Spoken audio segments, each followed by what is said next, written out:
ভাই বোনেরা, এবারে আপনারা কলমা গ্রামের ওস্তাদ হেমচন্দ্র মাহাতোর চরিত্র দলের পক্ষ থেকে যে পালাখানি দেখতে পাচ্ছেন, এ পালার নাম হচ্ছে বিশ্বের প্রতিজ্ঞা বাংলার অভিশাপ।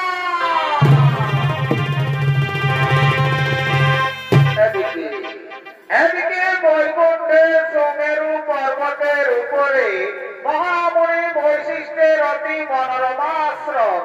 সেই আশ্রম প্রাঙ্গণে নির্ভয়ে ঘুরে বেড়াতেন বনের বিভিন্ন পশু পক্ষী। তাদের কোলো কাকলিতে এক স্বর্গীয় পরিবেশ বিরাজ করত। সেই আশ্রমের আকর্ষণীয় কেন্দ্রবিন্দু ছিল দিব্য গাভী নন্দিনী। নন্দিনী হল স্বর্গীয় গাভী সুরভির কন্যা। দেবতাগণ মহামণি বৈশিষ্ট্যকে দুগ্ধ পান করার জন্য দিয়েছে। তাই মহামণি বৈশিষ্ট্য তার দিব্য গাভী নন্দিনীকে নিয়ে চলেছে নিজ আশ্রমের দিকে।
আমি কিছু খাবার জোগাড় করে নিয়ে আসছি, তুই আমার গোয়ালে থাক, কোথাও যাসনি যেন।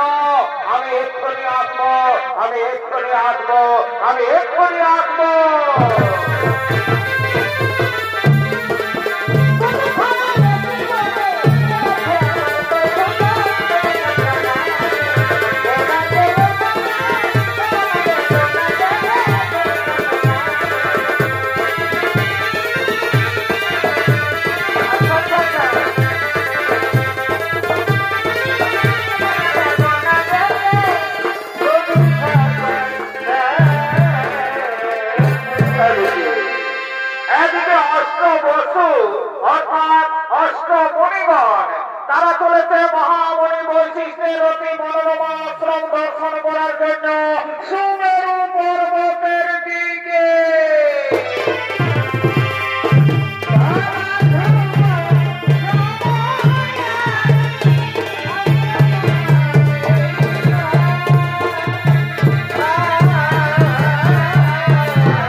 সত্যি তো গাভীটি তো খুব সুন্দর।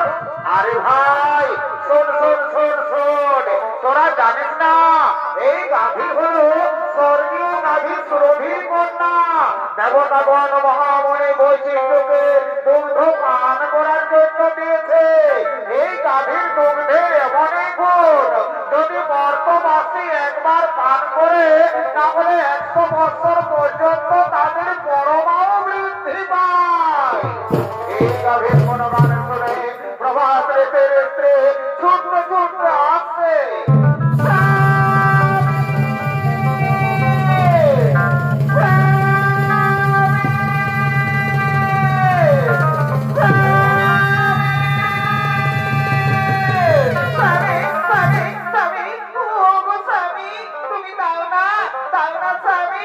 তুমি আমায় এই গাভীটি হরণ করে দাও। এই গাভীটির আমার বিশেষ প্রয়োজন। এই গাভীটি আমি আমার প্রিয় বান্ধবীকে উপহার দেব। দাও দাও স্বামী দাও, তুমি আমায় এই গাভীটি হরণ করে দাও।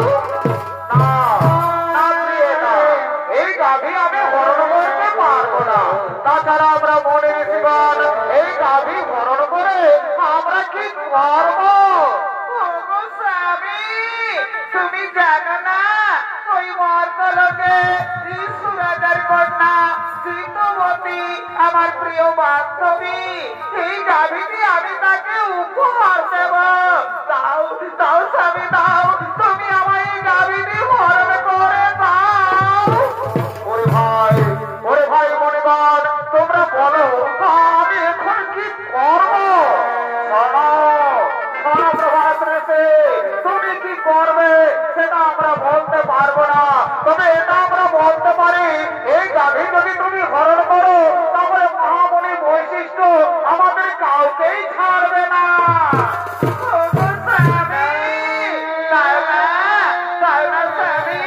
তুমি আমার এই গাভীটি হরণ করে দাও। এই গাভীটির আমার বিশেষ প্রয়োজন। আমি আমার প্রিয় বান্ধবীকে এই গাভীটি উপহার দেব। দাও দাও স্বামী দাও, তুমি আমার এই গাভীটি হরণ করে দাও। ওরে ভাই মনিগণ, তোমরা একটু দাঁড়াও, আমি এক্ষুনি গাভী হরণ করে নিয়ে যাচ্ছি। তাড়াতাড়ি করে গাভী হরণ করে নিয়ে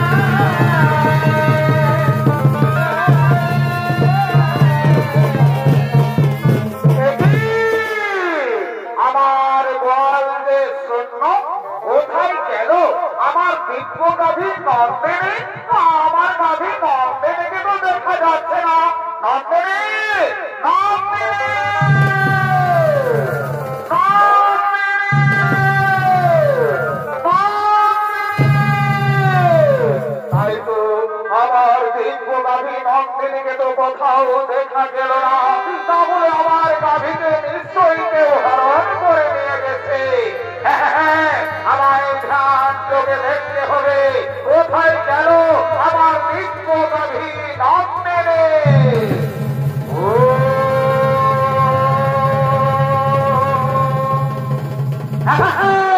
বুঝতে পেরেছি, অষ্টবসু তোমরা এসেছিলে আমার অতি মনোরমা আশ্রম দর্শন করার জন্য। তোমরা আমার দিব্য গাভী নন্দিনীকে হরণ করে নিয়ে গেছো মর্তলোকে। যাও, আমি তোমাদের অভিশাপ দিচ্ছি, মর্তলোকে মানব কুলে জন্ম নেবে তোমরা।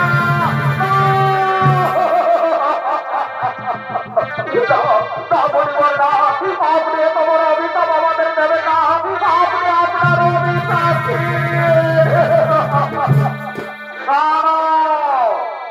প্রভাত রেখে আমার মুখ থেকে যখন বাক্য বের করেছি তা কখনো লঙ্ঘন হবে না। মর্তলোকে মানব কুলে তোমাদের জন্ম নিতেই হবে।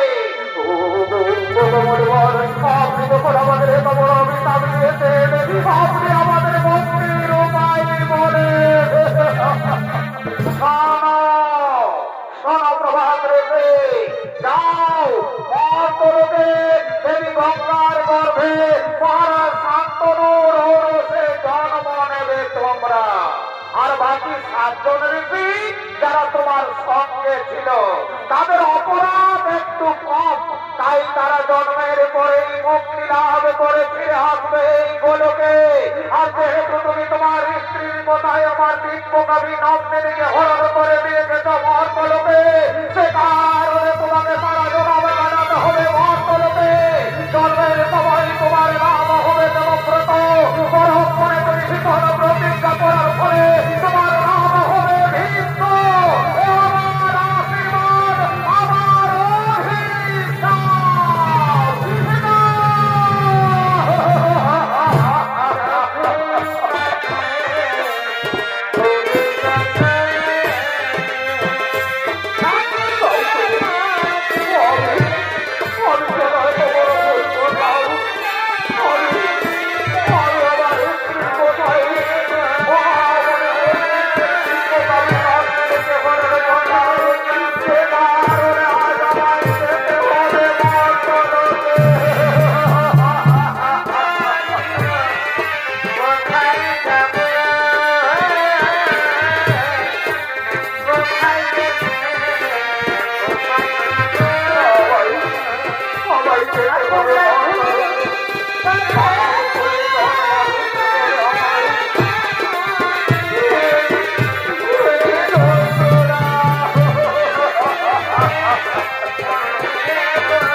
পুরাণ প্রমাণ অনুযায়ী মণিগণের অনুরোধে 8 বছর মুক্তির পরে দেবী গঙ্গা এলেন মর্তলোকে।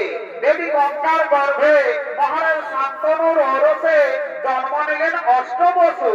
8ম গর্ভে জন্ম নিলেন প্রভাস ঋষি। জন্মের সময় তার নাম হয় দেবব্রত, পরক্ষণে তিনি ভীষণ প্রতিজ্ঞা করার ফলে তার নাম হয় ভীষ্ম। আর এদিকে কাশী রাজের কন্যা অম্বা, কাশী রাজের কন্যা অম্বা সে সৌভাধিপতি শাল্যরাজের প্রেমে পড়েছে। তাই সৌভাধিপতি শাল্যরাজ অম্বার সঙ্গে দেখা করার জন্য চলেছে নির্জনে।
আব্বা তুমি কি বলতে পারো আর কতদিন আমাদের এইভাবে লুকিয়ে লুকিয়ে প্রেম করতে হবে? কুমারী, আর আমাদের এইভাবে লুকিয়ে লুকিয়ে প্রেম করতে হবে না। আগামীকালই তো আমাদের সংবর সভা, আপনি আমার সংবর সভায় যাবেন। আমি আপনার গলায় মালা দিয়ে আপনাকে আমি স্বামী রূপে বরণ করে নেব কুমার। আব্বা তুমি সত্যি বলছো তো আব্বা? তুমি আমার গলায় বড় মাল্য দিবে তো? হে কুমারী, যার সঙ্গে আমার এতদিন থেকে ভালোবাসা, আমি তাকে ছাড়া কি আর অন্য কোন পুরুষের গলায় মালা দিতে পারি কুমারী? তাই তাই তুমি আমার, তুমি আমার, তুমি আমার। আব্বা জানো আব্বা আজ আমার কি আনন্দ হচ্ছে, আজ আমার আনন্দে নাচতে ইচ্ছে করছে আব্বা।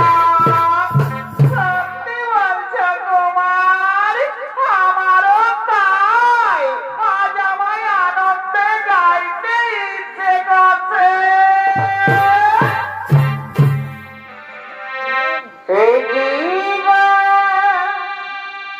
তোমাকে দিলাম গো বন্ধু, তুমি শুধু ভালোবাসা দিও ও গো বন্ধু, তুমি শুধু ভালোবাসা দিও। সুখে বাঁচে বসে তুমি যে আমার প্রিয় থেকে, তুমি বেশি প্রিয়, তুমি শুধু ভালোবাসা দিও ও বন্ধু, তুমি শুধু ভালোবাসা দিও।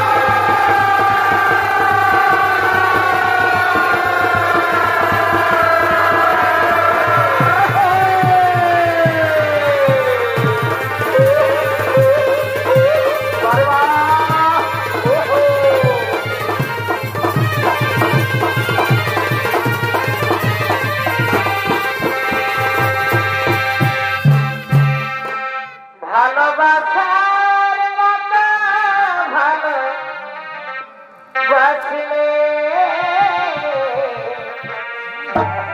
তার কি গো ভোলা যায়? ভালোবাসার মতো ভালোবাসলে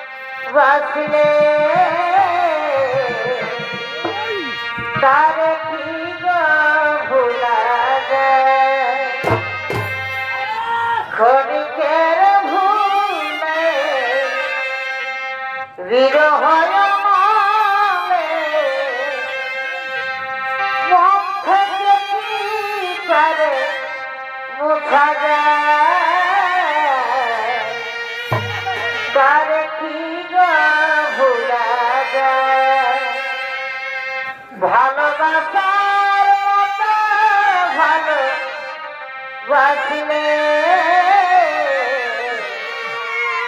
তার কি গো ভোলা যায়?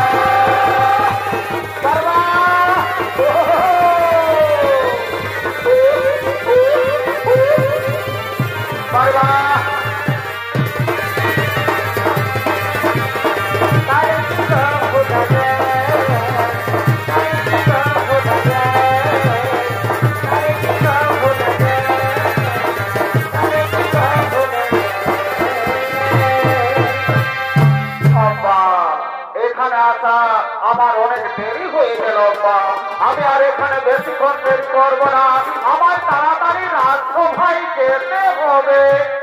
কুমারী, আমি আর এখানে বেশিক্ষণ দেরি করবো না, আমায়ও তাড়াতাড়ি ধীরে ধীরে যেতে হবে। আব্বা চলো চলো আব্বা, আজ আমরা দুজনে ধীরে ধীরে যাই, আগামীকাল আমাদের তো আবার দেখা হবে। কুমারী,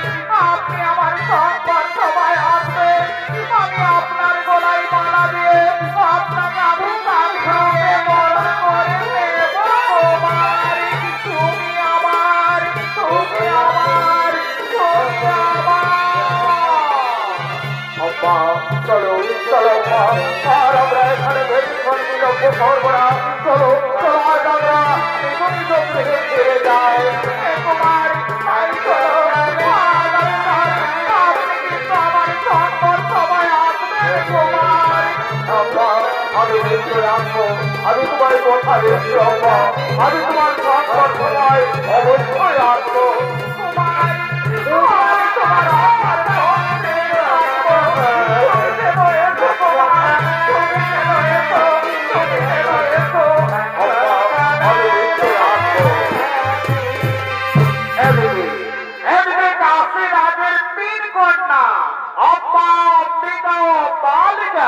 তাই কাশীরাজ তিনি তার 3 কন্যার করেছে সংবর সভার আয়োজন তাই দেশ বিদেশ রয়েছে আমন্ত্রণ দেশ বিদেশ থেকে রাজা রাজপুত্রগণ তারা সংবর সভায় করছে আগমন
বসে যান বসে যান। আরে কোথায় আছি তো তাড়াতাড়ি করে আমার তিন কন্যাকে সম্পর্ক সবাই নিয়ে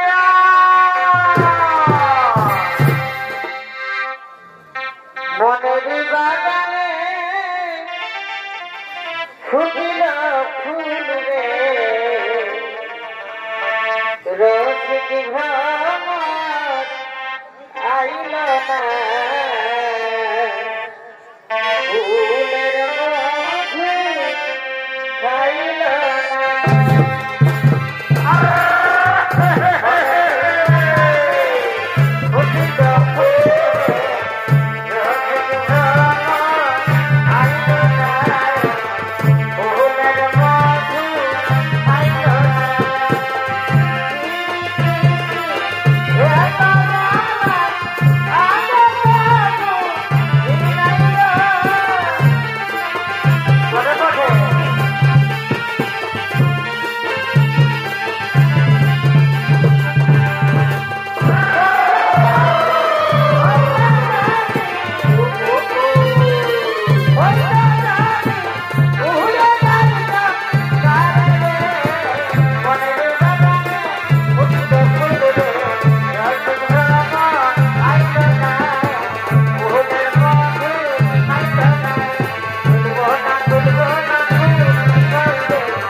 আমার হাতে প্রদান করুন মহারাজ।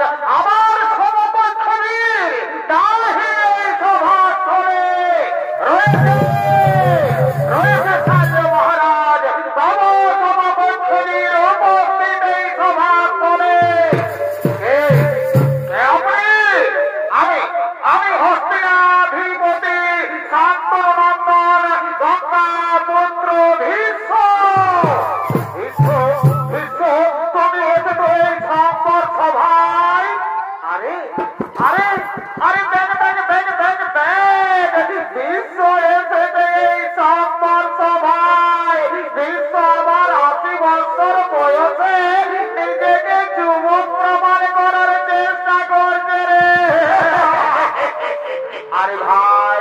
আরে ভাই শোন শোন শোন, আমার মনে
সেও আমায় ভালোবাসে, আমি তার বাগদত্তাই স্ত্রী।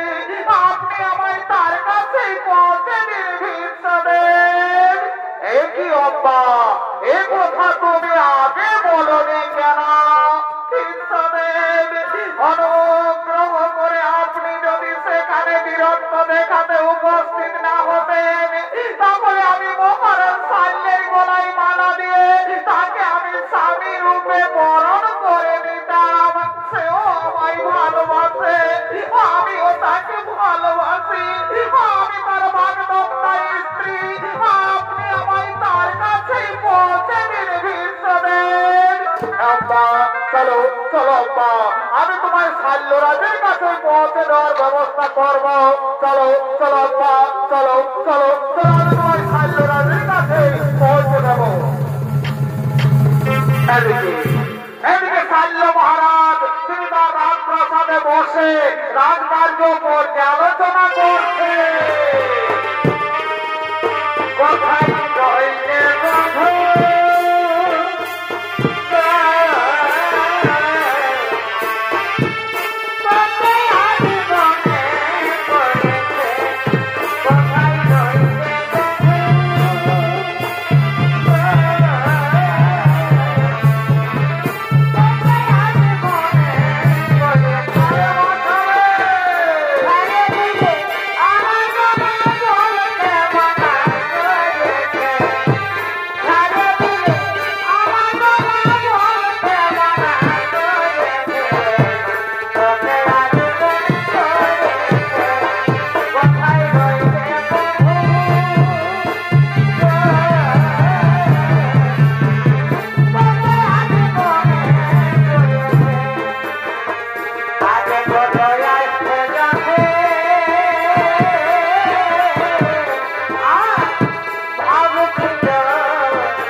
সেনাপতিগণ, মন আজ আমার বড়ই চঞ্চল, তাই আজ সভার কাজ কিছু হবে না।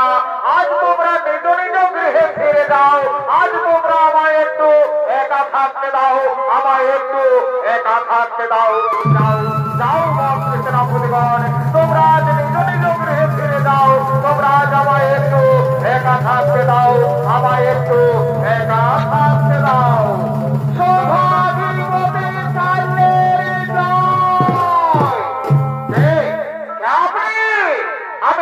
আমি হস্তিনানগরের মহামন্ত্রী, আপনার বাগদত্তার স্ত্রী করিতে আমি আপনার কাছে এনে দিয়েছি মহারাজ, আপনি একে গ্রহণ করুন।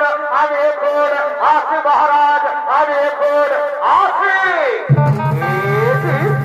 একে অব্বা তুমি এসেছো? মানে স্ত্রী তো স্বামীর কাছে আসবে।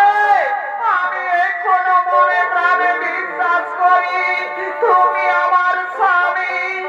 নাও, আমায় তুমি নাও, আমায় তুমি গ্রহণ করো কুমার।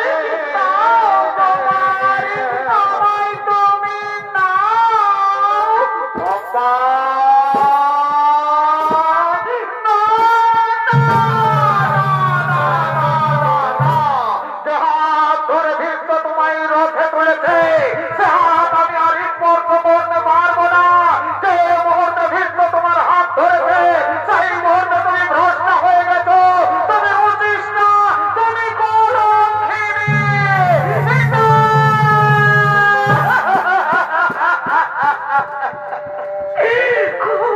প্রিয় সমাজের কলঙ্ক সারিয়ারাজ, আজ আমায় বলছে কলঙ্কিনী। আমি আবারও বলছি, সেই মুহূর্তে ভীষ্ম তোমার হাত ধরেছে, সেই মুহূর্তে তুমি ভ্রষ্ট হয়ে গেছো। তুমি ভীষ্মের উচিত না, তুমি ভীষ্ম প্রতিমা অপরহিতা। তুমি অপরহিতা নারিকার মহারাজ সাহায্য করে তিনি গ্রহণ করবে না। তুমি তোমার ভীষ্মদেবের কাছে ফিরে যাও, তুমি তোমার ভীষ্মদেবের কাছে ফিরে যাও, তুমি তোমার ভীষ্মদেবের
কাছে কাশীনাথের দুই কন্যা অম্বিকা ও বালিকার করেছে বিয়ের আয়োজন। তাই সমস্ত রাজ্যের আমন্ত্রণ, রাজ্যবাসীগণ মহানন্দে নৃত্যগীত করতে করতে রাজবাড়ির দিকে পথে আগমন।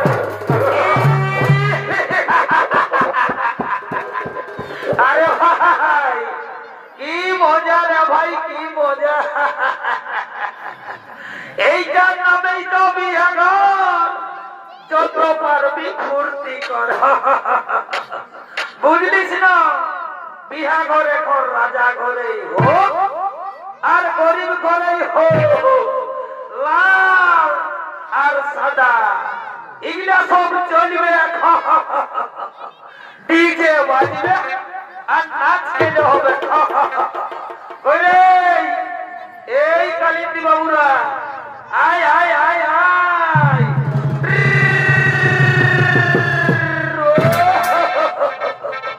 আরে ভাই বাজা বাজা বাজা, এইটাই তো বিয়া ঘরের মজা, বুঝলিস না? গানটা গানটা রঙিন বোতল দেখে আমার মাথা যে ঘুরায়। আরে ভাই এই রঙিন মালটা হচ্ছে বিদেশি মাল, বুঝলিস না? এই মালটা টানিয়ে দিতে দিতে না আমাকে শ্রদ্ধা করে দেই। রঙিন বোতল দেখে আমার মাথা যে ঘুরায়, আর দিল সে তো টানে দিলে বলার কিছু। আরে ভাই এই দিলসে মালটা হচ্ছে আমাদের দেশি মাল, বুঝলিস না? ওই জন্যই এর আদরটা অনেক বেশি। ও মন গেল রে মাঝে, মন গেল রে মাঝে, নাচে দুতে কাছে দিব আজ রাতে, সারা দিন মরে গেলে কাছে কাছে।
অব্বা, তাহলে মহারাজ শাল্য কি তোমায় গ্রহণ করেনি? না, মহারাজ শাল্য বলেছে সেখান ধরে আপনি আমায় রথে তুলেছেন, সেখান সে আর স্পর্শ করবে না। সে কি অব্বা, এই মাত্র অপরাধ? চলো অব্বা, আমি তোমাকে নিজে মহারাজ শাল্যের কাছে পৌঁছে দেবো, আমি তার কাছে ক্ষমা চাইব। না, মহারাজ শাল্যের কাছে আমি আর ফিরে যাব না। আমার চোখে সে আজ নরকের কৃমি কীটের আধার, তাই আমি চাই। কি চাও, কি চাও অব্বা? আমি চাই স্বামী রূপে তোমাকে। না না অব্বা, নয়, তা হতে পারে না। গ্রহ যদি কক্ষচ্যুত হয়, সূর্য যদি করে অগ্নিবৃষ্টি, তথাপি ভাসিবে না প্রভু এই ভীষ্মের প্রতিজ্ঞা। ভীষ্মদেব, সত্য ধর্ম রক্ষা করাই কি আপনার ধর্ম? একজন অসহায় নারীকে রক্ষা করা কি আপনার ধর্ম নয়? সে দেখো মোর প্রাণে অযোগ্য নহিব তোমার, তাই রমণীর রমণী বলি করো উদ্ধার। নয়, তা হতে পারে না। অতীতে জেনে গেছে জীবনের সুখ, তাই জীবনের সুখ রাক্ষসত্ব আত্মা তলে আত্মাহুতি দিয়া লইয়াছে ভীষ্ম নাম। তাই তো বলি তোমার আমার মধ্যে আছে মহাব্যবধান। পূর্বে প্রতিজ্ঞা করিয়াছি আমি জীবনে কোনদিন বিয়ে করব না। তাই তো আবারও বলি, হে পৃথিবীতে যত রমণী সকলই আমার জননী। তাই জননীর পদে পুঁজি তোমায় করি নমস্কার। আজি হতে দূর হোক তোমার আমার মধ্যে মহান্ধকার।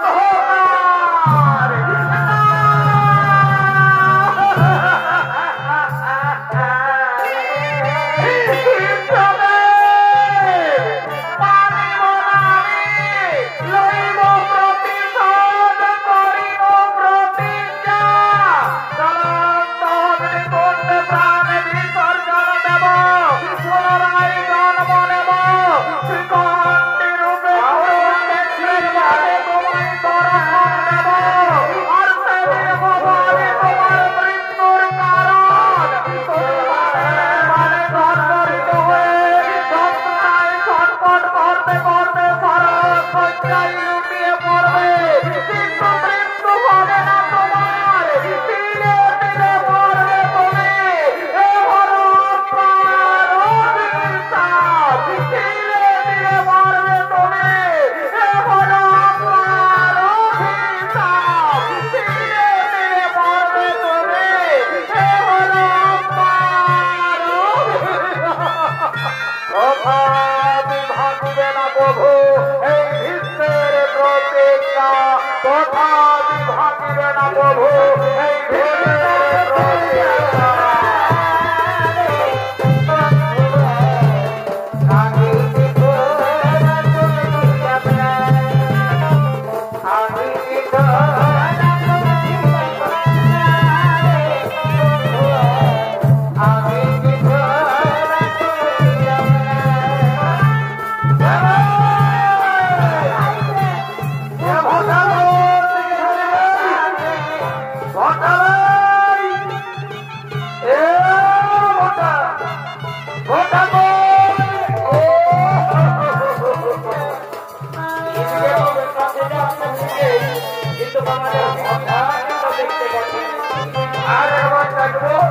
পাই তো ভালোই, তাই তো রেখায় আমি ঘর চলে যাবো।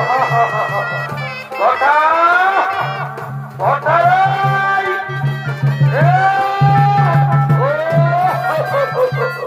ইটাইও বেটা ছেলেরই গাদালি বলছে, তবে আমাদের ভটাকে তো দেখাচ্ছে না। আর একবার দেখবো, আর একবার পাই তো ভালোই, নাই তো আপন শুধু শুধু ঘর উঠাই দেব। ভটা ভটা এ ভটা ও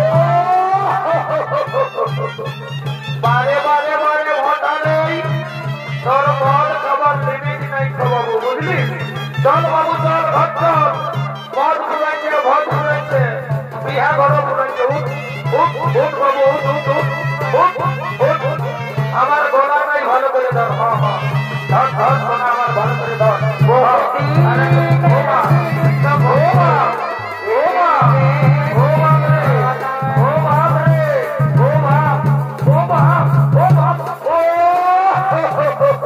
ও মারে মারে মারে মারে আমাদের ভোট ছাড়ে তোর পরিবার ভোট নেই বাবু তুই আবার এরা কি দেখাচ্ছিস চল চল বাবু ঘর চল নাই তোর ঘরে বহু তাই কেরাটি দেখাবে উঠ উঠ শোনা আমার উঠ উঠ উঠ উঠ উঠ উঠ আমার গলা নাই ভালো করে ধর আর দুজন একদম চল চল চল চল চল শালা মাতালের সাথে আছে আমার মোহন তবে আমার মনে হয় আমাদের মাতালের ওই বিচার ঘুরে যাইতে ইয়াকে রিটার্ন মারতে হবে রিটার্ন 149 টাকা রিটার্ন বাড়িয়ে